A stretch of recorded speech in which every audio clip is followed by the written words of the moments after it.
Good morning. Before I get started today, please like and subscribe. Please share my channel. Please comment whether you agree with the content or not. And let's just get started. Today, I wanted to talk about fear and some changes that are taking place in my life and things that I could either fear or take fear captive and put it in its place. I'm at a crossroads right now. A couple of things are happening with me. I've been rearranging my work schedule a bit, working different hours so that I can make time to have a procedure done on my back. I have had lower back pain most of my life, my adult life, probably for 30 years now. It's been really, really bad for, I'm going to say, the last 10 years, a little more, maybe 10, 15 years. But I have disc troubles and all kinds of different degenerative things, arthritis, things going on in my back. But they are going to finally, after all this time and a few misdiagnoses, they're going to do a steroid shot. They're going to do that twice, and if it works twice, they're going to do an ablation, which I am really excited about. That's something that a lot of people, if somebody's messing with your spine, putting needles in your spine, that could be something that could cause fear for sure. And I've had people, as soon as I say I'm having this done, they're like, "Oh, you don't want anybody doing that. What could happen?" And I refuse. I refuse to fear. I refuse to think about bad things that could happen, because as far as I'm concerned, this is exciting.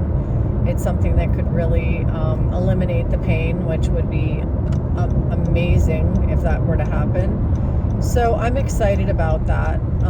At the same time, I'm working different hours and having this procedure done. I'm having that done in 2 days or 3 days.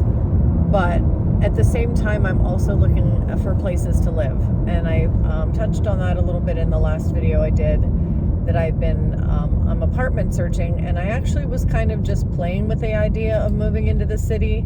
But last night I went with a friend who lives there.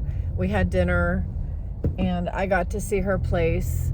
And it has me both excited and nervous, because, in some ways, the city is what I really, really expect it to be. Exciting, fun, lots to do, places to walk. There's a riverfront, all kinds of really fun things, exciting things for me. Opportunities for photography, lots of friends that live downtown. I mean, just imagining walking across the street and going to meet some friends for dinner.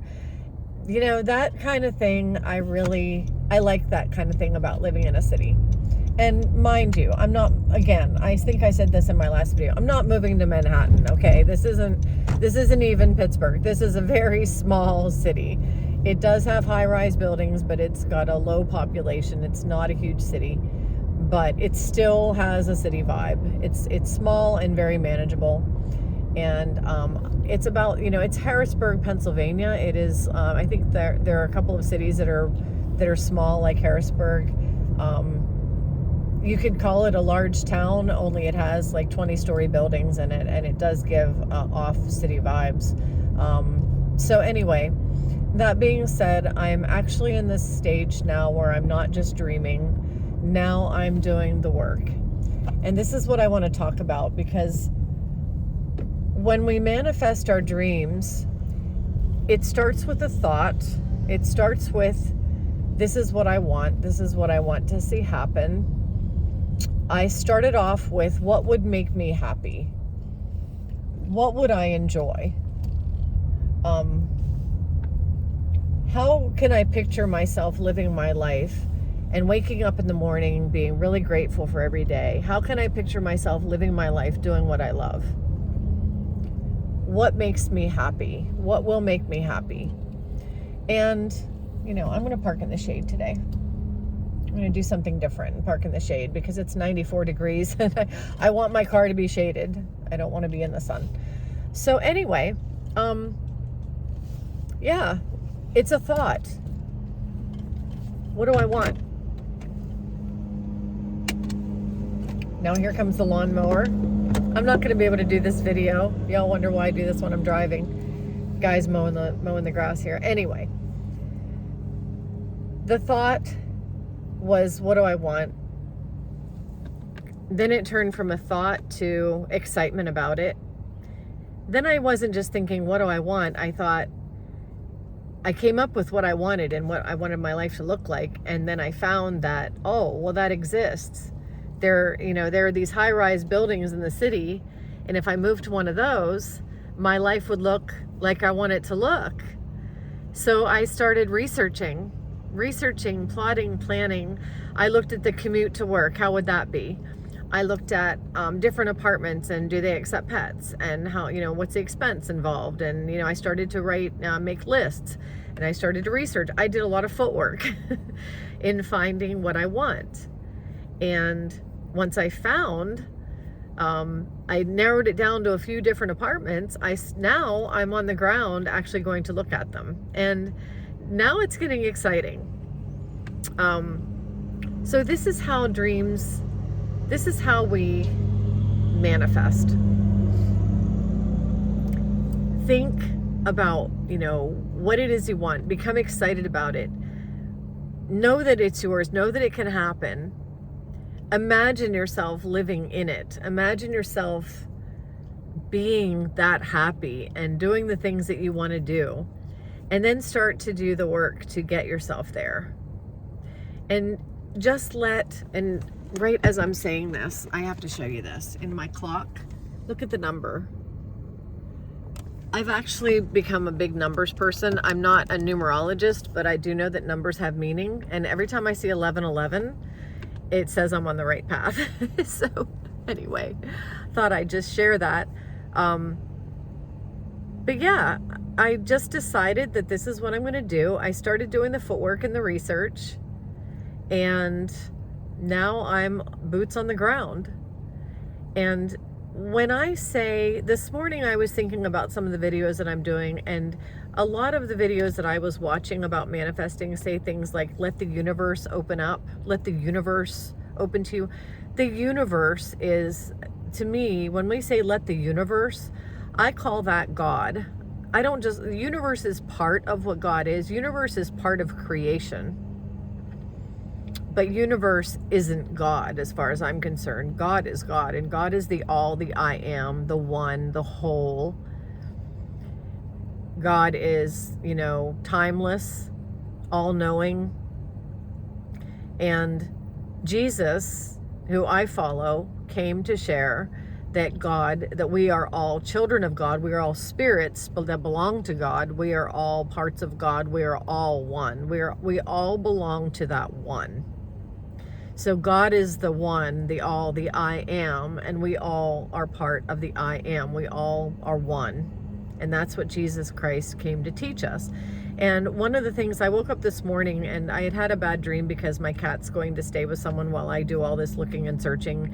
I'm going to have anxiety being parted from my cat, which might sound really ridiculous, but I love him a lot. And he's, it'll be the first time I'm separated from him. So I wasn't feeling too good about that. And all I remembered, waking up thinking, I hope he doesn't forget me. By the time I find a place and create a nice place for us, I hope he hasn't forgotten me.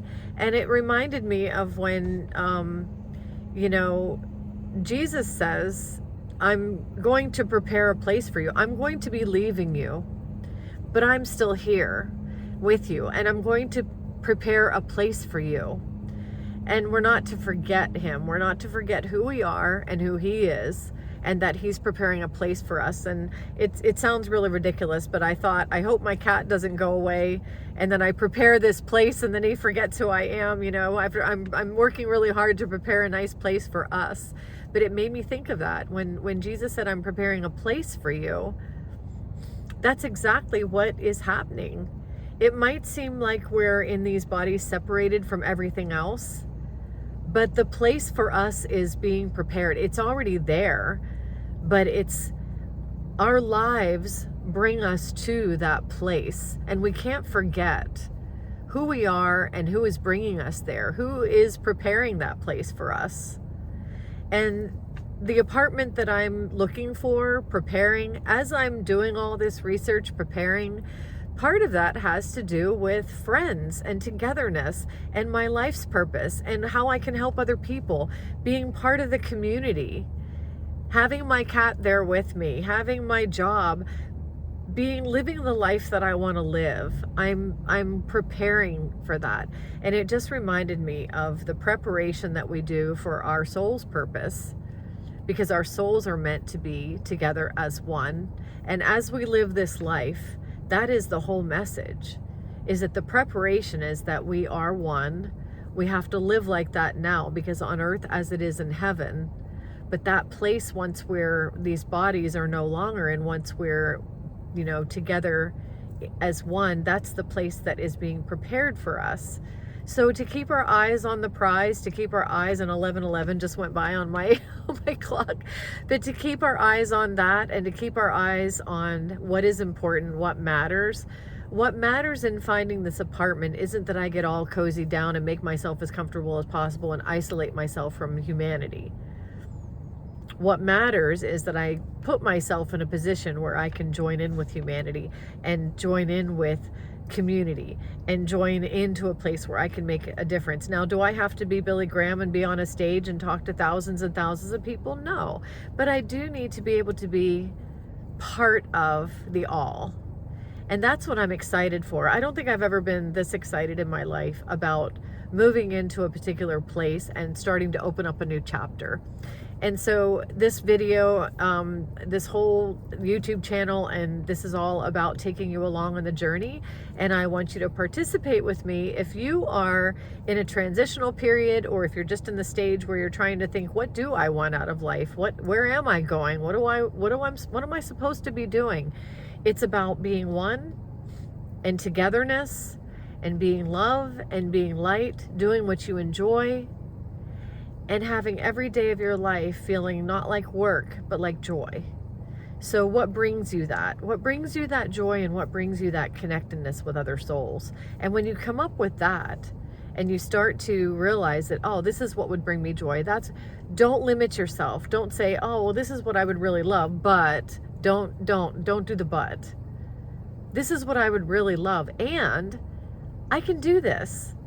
And then set out on a journey and start to do the research and do the footwork, and it will happen. And when people say the universe is opening it up, I say God, the all, the I am, just expands to meet me where I am.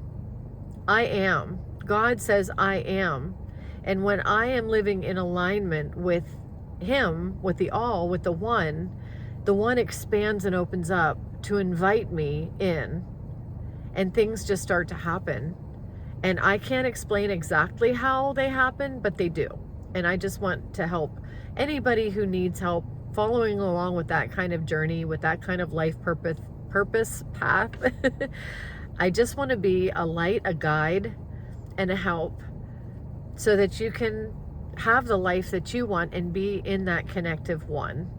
So that's it for today. I hope you're all having a great day, and I will see you next time.